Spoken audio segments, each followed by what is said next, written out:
இவன் தான் என் பையன், என் உசுரு, உலகம் எல்லாம் இவன் தான். எனக்காக பாரு, எவ்வளவு எல்லாம் பண்ணியிருக்கான். எல்லாம் பண்ணியிருக்கேன், பண்ணாம ரோஹிணி, வாமா. பார்த்து பண்ணியா போய் நீ தான். இதே மாதிரி செங்கல் எல்லாம் பாட்டியை முத்து வீட்டுக்கு கூட்டுட்டு வர்றாங்க. வீட்டுக்கு கூட்டுட்டு வந்த உடனேவும் எல்லாரும் பார்த்து பாட்டியை பார்த்தோன்னே எல்லாம் சந்தோஷத்தில் இருக்கிறாங்க. அப்போ ஒவ்வொருத்தவங்கக்கிட்டையாவும் பாட்டி போயிட்டு பேசிக்கிட்டே இருக்கிறாங்க. பேசி அவங்கவுங்க எப்படி வாழ்க்கையில் எப்படி இருக்கிறீங்க என்ன ஏது அப்படி சொல்லிட்டு எல்லாருக்கிட்டையும் விசாரிக்காங்க, நலம் விசாரிக்காங்க. விசாரித்து முடித்த உடனேவும் நம்ம மீனாக்கிட்ட போய் பாட்டி பேசுகிறாங்க. பாட்டி பேசிக்கிட்டு இருக்கும் போலேயேவும் மாடியில் வந்து மீனா கூட்டுட்டு போகிறாங்க. கூட்டு போய் பாட்டி நாங்கள் இங்கே தான் ரூம் கட்ட போகிறோம், இப்போ தான் இந்த மாதிரி வண்டியில் ஒருத்தவங்க வந்தாங்களாம், அவங்கக்கிட்ட காசு வாங்காமல் செங்கல் வாங்கிட்டு வந்து அடுக்கி வச்சுருக்குறோம் அப்படின்னு சொல்லிட்டு நடந்த விஷயத்தை எல்லாம் மீனா சொல்கிறாங்க பாட்டிக்கிட்ட. பாட்டி உடனேவும் இல்லை எல்லாருமே ஷேர் பண்ணி போட்டு ரூம் கட்டியிருக்கலாம் அப்படின்னு சொல்லி சொல்கிறாங்க. இல்லை பாட்டி பரவாயில்ல, எங்களுக்கு தானே ரூம் கட்டுறோம், அதனால் இந்த மாதிரி இருந்தாலே போதும், நாங்களே கட்டிக்கிறோம் பாட்டி அப்படின்னு சொல்லிட்டு சொல்கிறாங்க.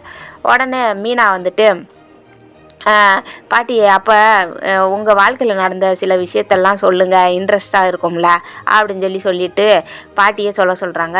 பாட்டி உடனேவும் சொல்ல ஆரம்பிக்கிறாங்க. அதுக்கு மீனா வந்து ஒரு ஃபோனில் வீடியோவாக எடுத்துக்கிறாங்க. எடுத்து முடித்து உடனேவும் பாட்டியும் மீனாவும் கீழே இறங்கி வர்றாங்க. அப்போ அண்ணாமலை வந்து கேட்குறாங்க, ஏம்மா எங்கே முத்து போனா அப்படின்னு சொல்லிட்டு கேட்குறாங்க. இல்லைம்மாம்மா இப்போ தான் வெளியில் போயிருக்கிறாங்க, சாயங்காலம் வந்துடுறேன்னு சொல்லியிருக்காங்க அப்படின்னு சொல்லிட்டு மீனா சொல்கிறாங்க. சொன்ன உடனேவும் இல்லைம்மா அம்மாவோடைய பிறந்த நாள் வருது, ஒரு நல்ல ஃபங்க்ஷன் நடக்கும் போல் ஏதாவது ஏடா கூட அவன் பண்ணக்கூடாது அப்படின்னு சொல்கிறாங்க. எதுக்கு அப்படி சொல்கிறாங்கன்னா அவங்க முத்து வந்து குடிச்சிட்டு கண்டு வந்துடுவாங்களோ என்னமோ அப்படின்னு சொல்லிட்டு பயத்தில் அண்ணாமலை சொல்கிறாங்க. ஏன்னா அவங்க காலையிலேருந்தே மூஞ்சி சரியில்லாமல் முத்துக்கு இருந்ததுனால அண்ணாமலை பார்த்துட்டு இந்த மாதிரி வார்த்தையை நம்ம மீனா கிட்ட கேட்குறாங்க. கேட்ட உடனே மீனா வந்து இல்லைம்மாம்மா அதெல்லாம் ஒன்றும் நடக்காது, அதை நான் பார்த்துக்கிறேன் அப்படின்னு சொல்லிட்டு மீனா சொல்கிறாங்க. இல்லைம்மா அம்மாவோடைய பிறந்த நாள் அதுமா, நல்லா எல்லாருமே சந்தோஷமாக இருக்கணும் அப்படின்னு நினச்சிட்டு தான் நாங்கள் எல்லாருமே கொண்டாடிக்கிட்டு இருக்கோம். அப்புறம் வந்துட்டு இவன் வந்து ஏதாவது ஏடாகுடமாக பண்ணிட்டேன் அப்படின்னா மனசுக்கு ரொம்ப சங்கடப்படுவாங்க. இன்னொன்று அவங்க தான் வளர்த்தாங்க வேற, இவன் இப்படி பண்ணிக்கிட்டு தெரியுறான் அப்படின்னு தெரிஞ்சதுன்னா அப்புறம் ரொம்ப கஷ்டமாயிடுமா, நீ அவனுக்கு ஃபோனை போடு அப்படின்னு சொல்லியிருக்காங்க. சரின்னு சொல்லிட்டு அண்ணாமலை சொன்ன உடனேவும் சரிங்க மாமா நான் போடுறேன்னு சொல்லிட்டு மீனா வந்து ஃபோன் போடுறாங்க. ஃபோன் போட்டால் ஃபோனை எடுக்கவே காணும். மறுபடியும் அண்ணாமலையும் ஃபோன் போட்டு பார்க்குறாங்க, அப்பயும் எடுக்க காணும். மீனா வந்து தொடர்ந்து போட்டுக்கிட்டே இருக்கிறாங்க. நம்ம முத்து வந்துட்டு ஃபோனை எடுக்கவே இல்லை.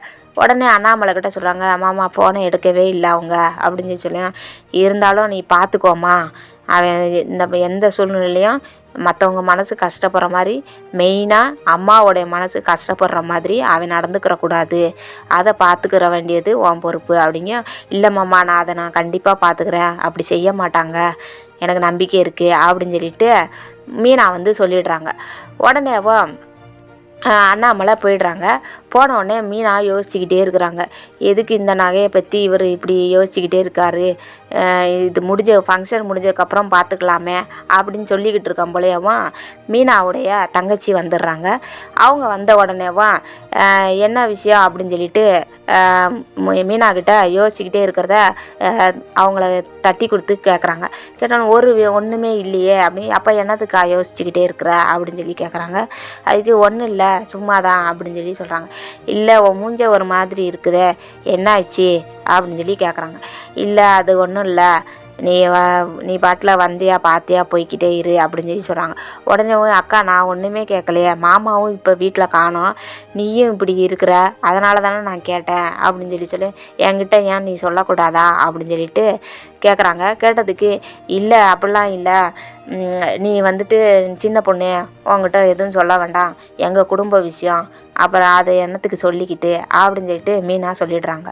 சொன்ன உடனேவும் அவங்க தங்கச்சி ஒரு மாதிரி மூஞ்ச வச்சுட்டு வீட்டுக்கு கிளம்பிடுறாங்க. கிளம்புன உடனேவா நம்ம மீனா வந்துட்டு எங்கே இன்னும் அவங்க வர காணுமே அப்படின்னு சொல்லிட்டு முத்துவுக்கு மறுபடியும் ஃபோனை போடுறாங்க.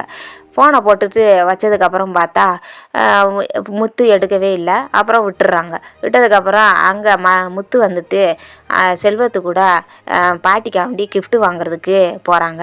போய் அது என்ன வாங்கினாங்கன்னு சர்ப்ரைஸாக வச்சுருக்குறாங்க. அது முத்து வாங்கிட்டு திரும்ப வர்றாங்க. வந்து காரில் பார்த்தா ஃபோனு மீனா நிறையா தடவை அடிச்சிருக்காங்க. மீனா ஃபோன் அடிச்சிருக்கிறா அப்படின்னு சொல்லிட்டு சொல்லியும் அப்போ செல்வம் சொல்கிறாங்க, அப்போ சிஸ்டர்கிட்ட பேசிடு அப்படின்னு சொல்கிறாங்க. சொன்னதுக்கு இல்லை நான் வீட்டுக்கு தானே போகிறேன், அதனால் நான் வீட்டில் போய் பேசிக்கிறேன் அப்படின்னு சொல்லிட்டு முத்து சொல்லிடுறாங்க.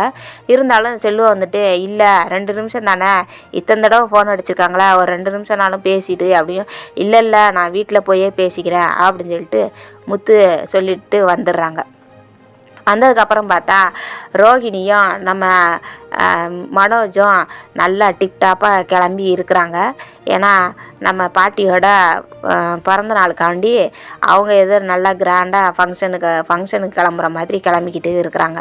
கிளம்பிக்கிட்டு இருக்கும் போல் நம்ம மனோஜ்கிட்ட ரோகிணி கேட்குறாங்க, பாட்டிக்கு நீ என்ன கிஃப்ட்டு கொடுத்துருக்க அப்படின்னு. அதான் நம்ம போய் எடுத்தோமே புடவை அப்படின்னு சொல்கிறாங்க.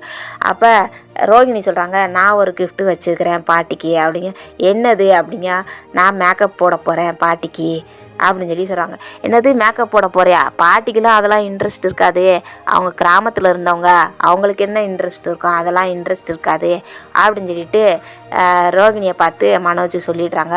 இல்லை எப்பேற்பட்ட லேடியாக இருந்தாலும் இப்போல்லாம் கிராமத்தில் கூட நல்லா மேக்கப் போடுறாங்க, அதனால் எப்பேற்பட்ட லேடியாக இருந்தாலும் பரவாயில்ல, மேக்கப்புனாலே கொஞ்சம் இன்ட்ரெஸ்ட் இருக்கும் அவங்களுக்கு அப்படின்னு சொல்லிட்டு நம்ம ரோகிணி சொல்லிடுறாங்க.